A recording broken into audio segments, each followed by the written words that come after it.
बुद्धाय साथियों, मैं प्रशांत कुमार आपका स्वागत करता हूं अपने YouTube चैनल भगवान बुद्ध की शिक्षाएं में। साल 1852 का वह समय था जब भारत में नारियों और शूद्रों की शिक्षा प्राप्त करने पर मनाही थी। नारियों और शूद्रों के इस शोषण के खिलाफ सावित्रीबाई फुले ने आवाज उठाई। उन्होंने अपने पति ज्योतिबा फुले के समाज सुधार कार्यों में उनका कंधे से कंधा मिलाकर साथ दिया। ज्योतिबा फुले उस समय के महान समाज सुधारक में से एक थे। उन्होंने दलित उत्थान और स्त्री शिक्षा के क्षेत्र में महत्वपूर्ण काम किए और इसकी शुरुआत अपने ही घर से की।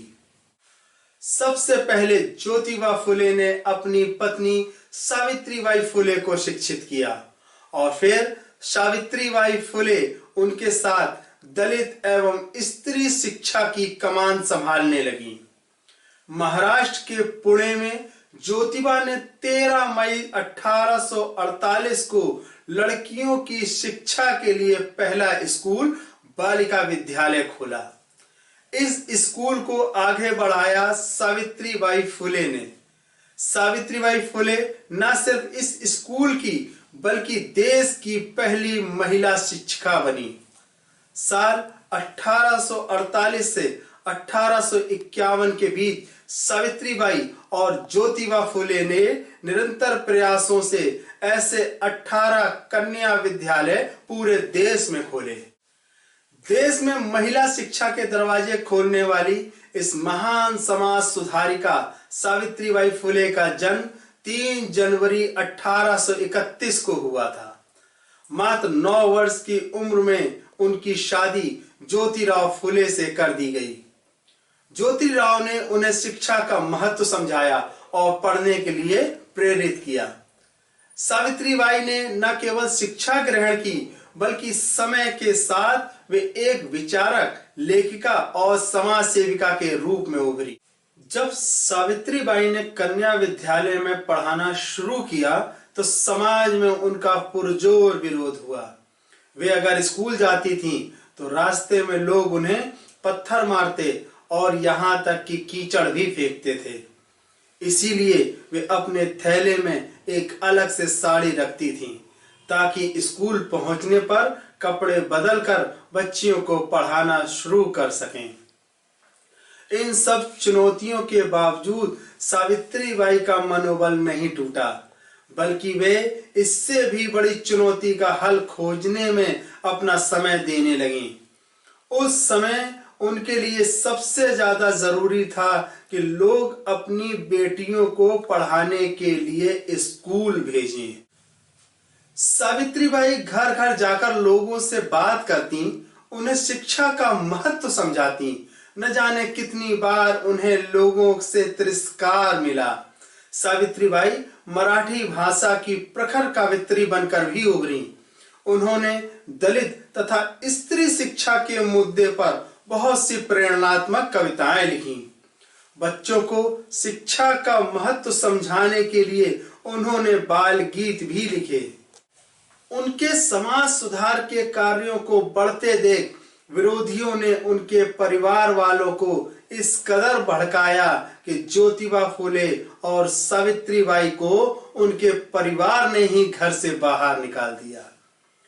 ज्योतिबा फुले और सावित्रीबाई घर से बेघर हो गए, लेकिन उन्होंने न जाने कितनी ही बाल विधवाओं को आश्रय देकर उनका जीवन संवारा। जब फुले दंपत्ति का उनके अपने परिवार और समुदाय के लोगों ने साथ नहीं दिया, ऐसे में उनकी मदद उस्मान शेख नाम के एक व्यक्ति ने की। उस समय शेख पुणे के गंज पेट में रहते थे। सिर्फ घर में रहना ही नहीं बल्कि उन्होंने अपने घर के परिसर में स्कूल चलाने तक की अनुमति भी दे दी। स्कूल को अच्छे से चलाने में सावित्रीबाई की मदद की शेख की बहन फातिमा शेख ने। उस्मान और फातिमा दोनों ही फुले दंपत्ति के समाज सुधार कार्यों से प्रेरित थे। इसीलिए अपने समुदाय बाकी समाज के खिलाफ जाकर फातिमा ने भी सावित्री के साथ बच्चियों को पढ़ाना शुरू किया। माना जाता है कि फातिमा शेख भारत की पहली महिला मुस्लिम शिक्षिका थी। उन्होंने हर संभव तरीके से सावित्रीबाई की लड़ाई में उनका साथ दिया। वे दोनों हर रोज हजारों मुश्किलें पार करके भी शिक्षा की अलग जगाने के लिए घर से निकलती थीं। धीरे धीरे फातिमा और सावित्रीबाई का मनोबल और बढ़ने लगा, क्योंकि अब और भी महिलाएं उनसे जुड़ रही थीं। जितना उन्हें रोकने की कोशिश करते, उतने ही आत्मविश्वास से वे कुरीतियों के खिलाफ आवाज उठाती। ज्योतिबा फूले और सावित्रीबाई ने मिलकर सत्यशोधक समाज की स्थापना की। इस संगठन के जरिए उन्होंने लोगों को दहेज प्रथा और बाल विवाह जैसी कुरीतियों के खिलाफ जागरूक किया। सावित्रीबाई और ज्योतिबा ने दूसरों को ही उपदेश नहीं दिए, अपने विचारों को खुद के जीवन में भी उतारा। ज्योतिबा फूले और सावित्रीबाई के कोई संतान नहीं थी। ज्योतिबा फूले पर लोगों ने दबाव डाला कि वे दूसरी शादी कर लें, लेकिन उन्होंने ऐसा करने से इनकार कर दिया। बल्कि उनके ही विधवा आश्रम में जब एक विधवा ने बच्चे को जन्म दिया तो ज्योतिबा फूले और सावित्रीबाई ने इस बच्चे को गोद लेकर इसे अपना नाम दिया। सावित्रीबाई ने ज्योतिबा फूले के जाने के बाद भी उनकी क्रांति की मशाल को जलाए रखा। जब ज्योतिबा फूले ने इस दुनिया से विदा ली, तब भी सावित्रीबाई अडिग रहीं। उन्होंने अपने पति की चिता को खुद मुखाग्नि दी। भारत में शायद ये पहली बार था जब किसी औरत ने इतना साहस भरा कदम उठाया था। ज्योतिबा फूले के बाद सावित्रीबाई ने सत्यशोधक समाज संगठन को बखूबी संभाला। अपने जीवन के अंतिम सांस तक वे स्त्रियों के अधिकारों, छुआछूत, सती प्रथा, बाल विवाह और विधवा विवाह जैसे मुद्दों पर काम करती रहीं। साल 1897 में सावित्रीबाई ने अपने बेटे यशवंत राव के साथ मिलकर प्लेग पीड़ितों के लिए एक अस्पताल खोला।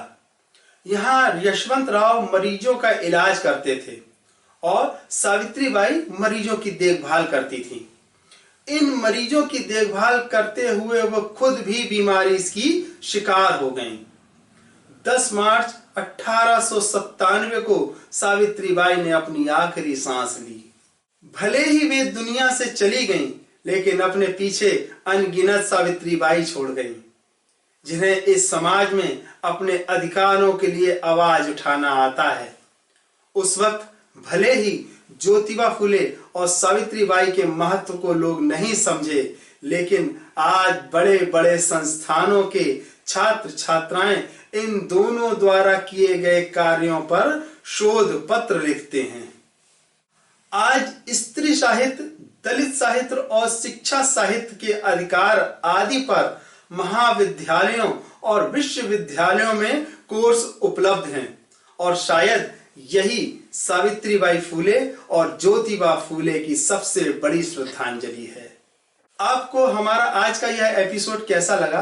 अपनी राय हमें कमेंट सेक्शन में जरूर बताएं। हमारे चैनल को सब्सक्राइब करें, वीडियो को ज्यादा से ज्यादा शेयर करें और घंटी का बटन अवश्य दबाएं ताकि हमारे वीडियोस के नोटिफिकेशन आप तक आसानी से पहुंच सकें। इन्हीं शब्दों के साथ मैं प्रशांत कुमार आपसे अनुमति चाहूंगा। जय भीम, नमो बुद्धाय।